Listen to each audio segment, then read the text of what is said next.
hello racing fans, and a warm welcome to our Gallop TV preview show for this Friday. It is the 9th of February. We race in KwaZulu-Natal. We're on the turf track at Fairview, and I trust that you're having a fair week, and hopefully you can get things off to a flying start on this Friday leading into the weekend.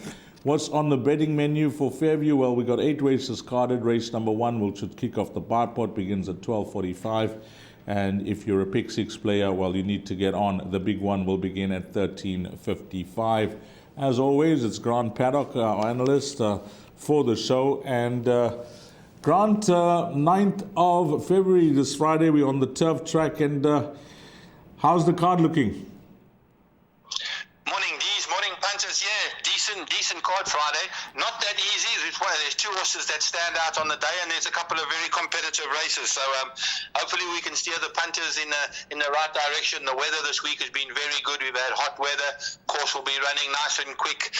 It'll be a good racing tomorrow. There's no doubt. Well, we're looking forward to those 2 horses that you think will be good things on the day. But we'll begin in race number 1, which will kick off the bipod at 12:45. It's a juvenile maiden over 1,000 meters.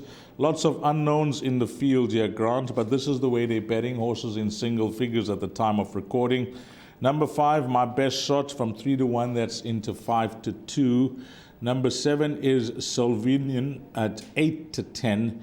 And then we got Serendipitous, number 8, at 7-1. So just 3 horses involved in the betting, and we got an odds-on shot here, Grant. Horse number 7. Yeah, 100% easy. Should be odds on. I think he'll even start shorter than that, to be very honest with you. Smashing first run. Very good time of the racing, 56.84 for 2,000 meters. Finished in 22.5. He was very, very unlucky. He lost the length. He got squeezed on the rail. He'll make up for it tomorrow. Strong winning chance. Worth a bet, and the start of the punters doubles. My Best Shot, colt that Alan trains. Nice colt. He has shown decent work as well. They're going to have to run to beat the 7-year, and Serendipitous will fill up the trifectas, but very, very strong on the 7. He'll get the punters off to a winning start. Well, that is a high mark for Grant here on number 7. The odds-on shot will be very hard to beat, and I see Craig Zaki is engaged to ride for Gavin Smith for the afternoon. Samanga Kamala not riding on Friday for trainer Gavin Smith. Let's move along to race number 2. We're off to a flying start on the bipod. Would it be the same in the place accumulator, which is the second race, 13:20, 20:1. It's over 1,200 meters. It's an open maiden for fillies and mares. Now, this makes for very interesting reading, Grant, and I'll tell you why. Number 1 is at 17-10, number 4 at 22-10, number 5 at 8-1, 7 at 8-1, 8 at 8-1, and it's double figures the balance. The reason I say it makes for interesting reading because, with all due respect to the horses that have run, I think the door could be left wide open for a first-timer to possibly make a winning debut. Could I be on the mark with that? D's, no. But I hear it's probably going to need a couple of runs to come to hand. 61 on its back, but very, very, very shallow fielders. Honestly, it's a very weak field. Bipod, your person can pick up a problem here because if the first timer doesn't happen to run in the first 2, anything can come. Venetian Moonlight, very nice run last time out behind Kitty Mo. Kitty Mo won by 4. This was 4.75, and she showed pace the whole way. Only just got run out of back a furlong. That will help. Probably the right horse on form, Venetian Moonlight, and then you go down to the likes of Tune Again and Winning Grace. Very tricky race. I went 4, 1 and 5 even in the bipod and place accumulator. You're going to need 3 horses here. These very, very tricky start to the place accumulator. Well, as Grant mentioned, if this first timer was priced up at the top of the boards as 17-10 does not feature, there could be trouble here for a horse like Venetian Moonlight, who I'm sure will be a popular choice for many in the PA and the bipod, missing out. So he's erring on the side of caution, and just reading Grant's comments there, I think you'll do well to try and survive and maybe get through this leg with the minimum spend. It wouldn't be a surprise to see a big result here in race number 2. So it's a tricky start to the place accumulator in that second race. The big one, the pick 6 at 13.55, is over 1,200 meters. This is a maiden plate. And number 1 at 8-1, number 2 at 5-1, 3 is at 11-2, along with number 4 at 11-2. 5, which will be debuting for Alan Grief and Richard Fourie, is at 4-1. 6, Raptor Island, who's had many chances but seems to have the right type of form, is in 22-10. And then the first timers are not in the betting in single figures. Pick 6 time, Grant. I like the look of Raptor Island, but a horse that gives you no confidence because you don't know whether he's going to run second or third again. 100%, Dees. Professional maiden, 19 starts, still in the maidens, but runs, he's got solid form, there's no doubt. James taking off 2.5 kilos, definitely going to be a help. The way the track's running is probably going to suit him. Big runner, no doubt he's got to go in the pick 6. This horse, King of Queen, is an interesting horse. They backed him first time out in a work riders race. They backed him actually to favourite, and he blew the start. He fly jumped, got left 2 lengths. The boy chased him up, and he still finished the race off in 22.8, which was a very, very decent run. He's going to run a big race, this horse, King of Queen. I can tell you that right now, Dean. He's definitely a big runner. War Swords coming on the right way as well, showing some decent form. He comes out of the same form line. And then lower down, I didn't see much lower down, D's, but I've made the pick 6 between 4 horses, 1, 3, 4, and 6. The Greef horse, Proto Plaats, is definitely going to need further. I'm willing to look past him, and I think the winner will come from either 1, 3, 4, or 6, and those 4 horses will be all right for the pick 60s. Like your thought process with an 8-1 shot here, number 1, King of Queen. If that has to arrive in race number 3, that will be a result that you're looking for. So a nice find there. That could be it with number 1, King of Queen, who was quietly fancied first up in the province and maybe can just build on that. So that's a nice pick from Grant there, an 8-1 shot, but he's going 1, 3, 4, and 6 in numerical order for that pick 6. Let's move along to Jackpot 1, race number 4, 2,000 meters. It's a Pinnacle Stakes. I'll read out the best weighted column because that is usually a reference. Number 1 is a scratching here, Grant, an early scratching. Then we go on to a 6-10 shot here. Number 3, Official Secret. Number 5, Wild Dreams at 8-1. 6, Dame of Flames at 7-1. Number 7, Heart's Ease, who was a fluent winner last time out, is at 7-1. The best weighted column, Grant, I'll just read it out for our racing fans. Number 1 is a scratching, so it'll now be topped by horse number 2. But it's all tight there. So 2, 3, 5, and 4 feature in the best weighted column. But horse number 3, Official Secret, is deep in the red here. And should be, Dees. Very, very smart filly and improving all the time. She won in an absolute canter last time out. I promise you it was very, very easy. He won by 5 and a bit. Obviously, the handicapper enjoyed himself when he saw that and helped and gave her a astronomical 92 rating. But she's way ahead of these horses, and she's still way ahead of the handicapper. Best bet on the cards, very hard to beat. Pick 6, place accumulator, bipod bankers in everything. If you're looking to get her beaten, Dame of Flames and Heart's Ease probably the main dangers. Wildest Dreams, I believe, will just probably need her first run back. But a good thing, Official Secret.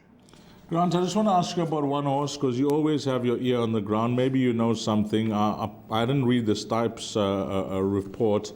What happened to Rarotonga Rose last time? And I see examined nothing normal, everything normal. But did you make anything of that run? There was any feedback on that? Yeah, it was her first run here in the province, her first run back from a layoff as well, distance short of her best. Listening to what Gavin Smith said, she probably will improve in this run. She can only improve. She got beaten 50 lengths. But, she's a filly that had solid form before that. We're going to have to wait until she turns that around, Dees. I'm going to rather stick with the horses that have got to solid form in PE. I think that's a fair comment. Let's just wait and see once she starts performing, because she does, as Grant mentioned, if you look at some of her form lines up in Gauteng, they make for good reading. Number 4, Rarotonga Rose. But Grant making this a good thing, a banker and all bets, odds on number 3, Official Secret. and he likes it a lot. Let's move along to race number 5, 1600 meters. This is jackpot 2, 1505. And the betting here, Grant, number 2 is at 9-2, number 3 at 11-2, 4 at 11-2, 5 at 33-10, 6 at 11-2, and then it's double figures, the balance. It's quite cramped at the top of the betting boards, Grant. I mean, come race time, you think that Charlie Malone will go off as favourite? Yes, I do believe he'll be favourite. They've backed him to favourite every time he's come to the course. They'll probably do it again. He's got the right kind of a form. Meet at the Windsor. He had Guerra in front of him last time out, though, and there'll be nothing in between the two of them again. Guerra is a very temperamental horse, so you never know which horse is coming to the races. But with Richard up, he'll probably try and get him nice and calm. Second on after rest does give me a little bit of a problem. Charlie Malone will definitely be favourite. So this horse single file ran an absolute cracker out of the maidens last time out. 3 lengths to Fairy Night, running on very nicely over a trip short of his best. Now the mile, James takes 2.5 off. Definite place. Good solid each way shot. I think Fairy Night in the hundreds. This horse is now running in a classified stakes. He's got to be a very, very big runner after his last run. The Charioteer, he's found a bit of form, and this Hawk Circle can improve definitely. My pick 6, I've got 5 horses there, 2, 3, 4, 5, and 6. I think the winner will come from one of those, and I've got a small preference here for this horse single file. Single file going to be your roving banker then, Grant? Without a doubt, single file and probably Charlie Malone, those two. You know, if a racing fan is listening into this and he says, but this horse Bridgerton, I know he took so long to win his maiden, but the way he won the maiden, could his confidence be high and go back-to-back or unlikely? Unlikely, Dees. There's a massive jump in Port Elizabeth from maidens into any form of handicap. This is a classified, which is even a little bit stronger. He'll have to improve a good couple of lengths to feature. Okay, the roving banker for Grant is number 3, single file, but he's giving you some numbers there. 2, 3, 4, 5, and 6 are his numbers in race number 5. Then on to the 6th race, 1600 meters, fillies and mares, 72 handicap. This is how they're betting, Grant. Number 1 at 9-2, number 2 at 8-1. Then we go on to number 4 at 8-1, 5 at 6-1. 6 is 28-10, going for a hat-trick of wins. 8 at 11-2, and then at the bottom of the weights there, number 10, Maiden's Cove, is an 8-1 shot. Can this horse go 3 on the bounce here? United Express? It's not normally the case for Port Elizabeth. It's very difficult to go 3 on the bounce, but this filly's really turned the corner. Now that Richard's on her, she's really been running very, very well from him. I think she could follow up, there's no doubt. Bow Colour, very, very big runner. No weight on her back, very good last run. Just got caught late. She will enjoy the track and trip, there's no doubt. She's definitely in the places. A horse like For All We Know, probably going to improve 1 or 2 lengths. And Ellen does seem to fancy this horse, Gideon's daughter, as well. But most of her good form has been on the poly. She's probably going to have to prove it on the grass as well. I'm in the camp of United Express. I've gone 6, 8, 4, and 10. And the pick 6, you might even have to add in the 1 and the 5. Yeah, I think the 1, I agree with you there, also going for 3 in a row. So Alan Creoff's got 2 runners that are vying for hat-tricks here, numbers 1 and 6. But 4, 6, and 8, Grant thinks will be the principals here. And if you're looking for cover, numbers 1 and which is the other horse, Grant? 1 and 5. It's 1, 5, 4, 6, 8 and 10. This horse Maiden's Cove can't be left out. Very, very good last run as well with a low weight. So 4, 6, and 8 seem to be Grant's principles. 1, 5, and 10 will be the cover, giving you 6 runners if you want to play all of them in the pick 6. Let's go on to race number 7, classified stakes, 1200 meters the distance. Grant, number 1 is at 11-2. Horse number 4 at 6-1. Number 5, Fiery Duke, is at 8-1. 6 is at 8-1. 7 at 8-1. Number 8, Graduation Time, is the top one here at 7-2. And then it is double figures, the balance. What you make of this race? Can we narrow this down? Not too bad. It's a tricky kind of a race, but I'm going to go on the Fiery Duke form line, and there's a couple of turnover of weights in the for Joyous Jubilee and Graduation Time. The big factor, I'm actually in the camp of Graduation Time. I wouldn't say he was unlucky. He hung across the course and he took Fiery Duke with him, and he had Fiery Duke checked and came around and still got up, which was a very good win. But this horse is now drawn on the right side of the course at 4.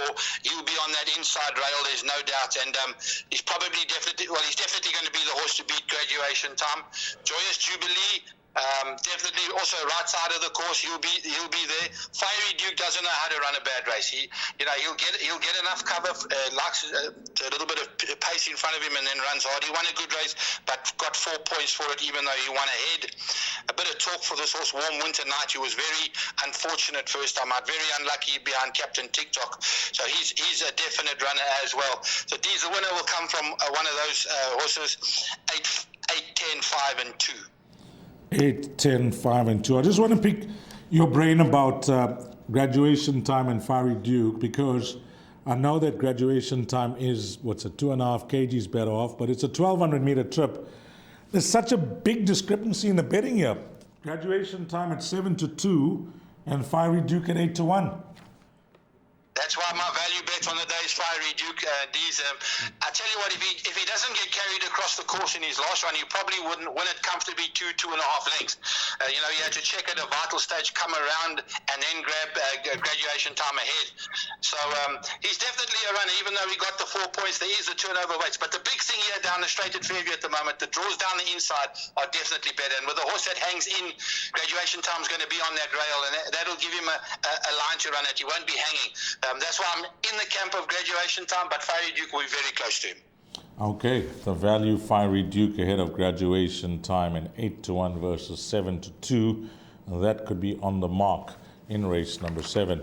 Let's go on to the lucky last, race number 8, 1,200 meters. Fillies and Mares 66 handicap. Number 1 at 7-1. Then we go all the way to number 7 at 4-1. Number 8 at 8-1. Number 9 at 7-2, and then it's double figures, the balance. Yeah, I want to touch on that first run for Alan Creef. You win again. What you made of that introduction? Yeah, this is also another one I really fancy. Very strong on the day. This is a typical Alan Creef setup. Give it the 1,000 meter sprint. Stayed on very nicely. 1.85. Can only have come on from that. Richard jumps aboard. Inside draw down the straight, very vital. So definitely a solid first choice. Global Goddess, the danger, unfortunately drawn on the wrong side of the course at 12, but ran on very nicely last time out. I think the winner will come from one of those two. If you want to cover up with another 2 horses, the 4 and the 5, Holly's Views found a bit of form back up the straight, and Symbol of Love also got a bit of form, but unfortunately drawn on the wrong side of the course. I really think the winner will come from the 9 or 7, and I'm solidly in the camp of the 9. Number 11, Kylie's Fate. I know the horse from KZN will be debuting for Jock, and was coming off a fresh win on the poly track over 1,400 meters. Yeah, I don't know if she'll need the run or not, but my suggestion is, just for trifectas and quartets, if she's traveled down well and she's ready to run a fair race, she could be competitive down in Kabeja. Number 11, Kylie's Fate. But Grant, are you going to use number 9 as a roving banker in your quartets and trifectas, or would you take a chance and banker it for the first position? I will be bankering the 9 for the first position. It's a quartet that I don't think can pay too much money if the 9 does win. But I will be bankering the 9 and playing around that horse. Well, it looks like you found another banker on the day. We're reading in between Grant's comments there. With number 9, you win again. You could end off the day on a high if you follow Grief and Farid. Okay, Grant, we're done with our race-by-race preview. Let's get to your exotic bet that you've suggested and your suggested bets on this Friday, and they're on screen. Thank you very much, Dees. Let's start off with the best bet, race 4, number 3, Official Secret. The value bet, race 7, number 5, Fiery Duke. And the suggested bet, the buy pot, goes as follows. We're bankering the 7 in the first leg. In the second, we go 1, 4, and 5. By 1, 4, and 6. By banker 3. By 2, 3, 4, 5, and 6 by 4, 6, and 8 for 135 Rand.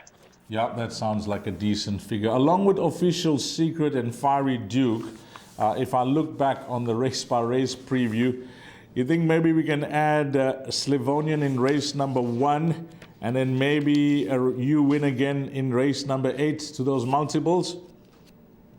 D's, I would definitely go Sylvanian, Official Secret. I'd place Fiery Duke, and at the back I would go probably a place. If you got the others all in, I'd probably go a place on the 9 at the back. Well, that is Grant Paddock's thoughts on this card for Friday, the 9th of February. Grant, have a blast and have a good day, and we thank you for your time. Thank you very much, Dees, and good luck to those punters tomorrow. Goodbye. Yeah, on behalf of Grant Paddock, Gallop TV, and myself, Dees Dine, and to you, the valued racing fan, have a blast. Find all the winners, make a huge profit, and hopefully it turns out to be a very successful day for you on this Friday in Gqeberha. We at Fairview. We race on the turf track. Until we meet again, you take care. Salani Gashle.